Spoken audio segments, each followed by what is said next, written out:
আসসালামু আলাইকুম ফ্রেন্ডস, অ্যাডুজেট শিক্ষায় আপনাদেরকে স্বাগতম। আপনারা সবাই কেমন আছেন? আশা করি সবাই ভালো আছেন। বরাবরের মতো আপনাদের সাথে আছি আমি সাইফুল ইসলাম।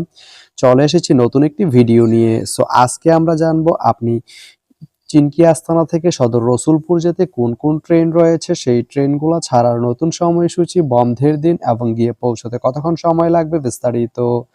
আমি যদি আপনাদেরকে ট্রেনের সময়সূচিগুলো বলে দেই, আপনি চিনকি আস্তানা থেকে সদর রসুলপুর যেতে প্রথমেই যে ট্রেনটি রয়েছে সেটি হচ্ছে কর্ণফুলী।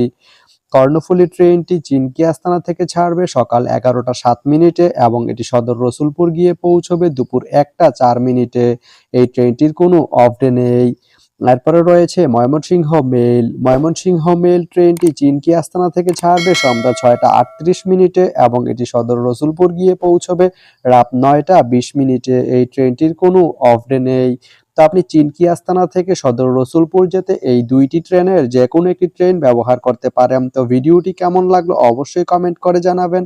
আর ভিডিওটি যদি ভালো লেগে থাকে বা আপনার কোনো উপকারে এসে থাকে তাহলে ভিডিওতে একটা লাইক করে দিবেন, কারণ আপনার একটা লাইক আমাকে অনেক ইন্সপায়ার করে নতুন নতুন আরো ভিডিও বানাতে।